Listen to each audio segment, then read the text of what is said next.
Hola chicos, habíamos estado hablando en el video pasado acerca de la construcción de personajes y decíamos que las dos piezas más importantes que necesitamos es que nuestro personaje tenga un deseo y una necesidad. Entonces, decíamos que el deseo es ese algo que los personajes están buscando para sentirse completos. Los personajes creen que hay algo que si lo consiguen va a ser que van a conseguir su meta dentro de la historia, ciertamente, lo cual incluso puede ser algo así como ayudar a los demás, ¿no? A su comunidad, no lo sé. Pero ellos sienten que eso les va a dar una sensación de satisfacción, se van a sentir como realizados. Pero después de los eventos de el punto medio de la historia nos damos cuenta de que como que no es así. Los personajes alcanzan una meta menor y aún así sienten que las cosas no van por ahí. Entonces empiezan a perseguir esa necesidad de la cual no son plenamente conscientes, sino hasta después del momento del último, perdón, hasta el momento de la crisis, tienen una revelación y con esa resolución vuelven a buscar su objetivo y finalmente lo ponen de manifiesto en el último sacrificio, ¿no? Pero decíamos que por qué los personajes no buscan esta meta desde el principio. Eso se debe a que los personajes tienen una creencia falsa. Esa creencia falsa hace que los personajes tengan la idea de que es a través de ese objeto del deseo que ellos van a completar, que ellos se van a realizar como personas que van a llenar ese hueco en su interior. Entonces el tema de hoy se va a llamar dilema. Y el asunto está en que debido a esas creencias falsas, los personajes eh, van a sentirse repelidos inmediatamente cuando escuchan la verdad. Cuando los personajes tienen unas ideas muy grabadas ya dentro de su ser, a pesar de que alrededor de ellos hay personajes que les dicen este no es el camino, este no es la forma de resolver las cosas, los personajes no lo van a creer y no van a querer adoptar ese camino. Ok, bueno. Entonces, vamos a hablar de este personaje. Se llama Michael Corleone de la película El Padrino. Entonces, ¿qué pasa con este personaje? Cuando la película empieza, si es que no han visto la película, el personaje de Michael, uno pensaría que primero que Don Vito Corleone es la persona que llevaría que ser el protagonista de la película, pero el verdadero protagonista es Michael. Vemos la historia a través de los ojos de este personaje y entonces vemos que a pesar de que la familia, como todos saben, que guía esta historia, es una familia de mafiosos, ¿no? Entonces, todos ellos tienen un código moral un poco, pues, elástico, donde por una parte creen mucho en el honor, pero también, pues, saben que tienen que matar a todos sus enemigos, y saben que tienen que comerciar con ciertas formas del crimen, ¿no? Ok, bueno. Entonces, este personaje de Michael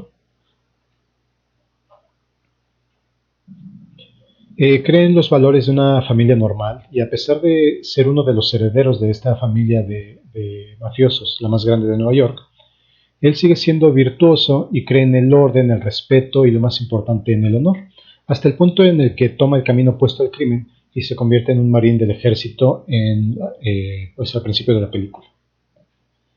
Pero cuando su padre Vito Corleone es tiroteado a manos de la familia rival, los Tattaglia, la familia Corleone empieza a hablar de una vendetta, en especial su hermano mayor Sonny, quien es como la persona que heredaría el control de la mafia, ¿no? Entonces Sonny está más predispuesto a la violencia y aunque Michael no está de acuerdo por principios, el dolor es tan grande que en algún momento participa en uno de esos actos de venganza, lo cual lo obliga a escaparse a Italia, donde se está escondiendo de sus rivales. Ahí encuentra el amor en Apollonia Vitelli, se casan, pero entonces la familia Tataglia lo vuelve a encontrar o alguno de sus colaboradores Y entonces este personaje, cuando cree que ya va a empezar a vivir una vida tranquila, pues resulta ser que matan a su esposa. Entonces, ya con este dolor tan grande en el corazón, Michael regresa a Nueva York y entonces se casa nuevamente, pero esta vez con una chica que había conocido en la universidad, con Kay Adams, que ella como que representa ese lado que apela al orden en la personalidad de Michael. Ella misma es hija de un ministro de justicia y cuando ellos forman una familia, resulta ser que muere el hermano de Michael, Sonny, y a pesar de que Michael estaba opuesto a ser la cabeza de la familia por los principios morales que tiene, él acepta el cargo y gracias a que él es inteligente, porque eso es lo que representa esa astucia y esa elevación moral, eh, gracias a esa inteligencia que tiene para los negocios, la familia sigue creciendo.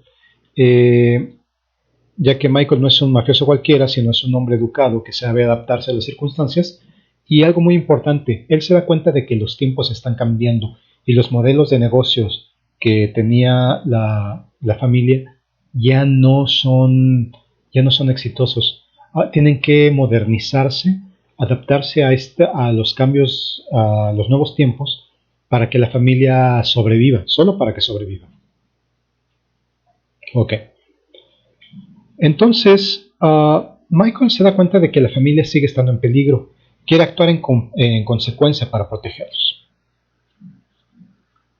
Y entonces, hacia el final de la película, vemos estas escenas que pues son muy difíciles para quienes ya vieron al personaje de Michael.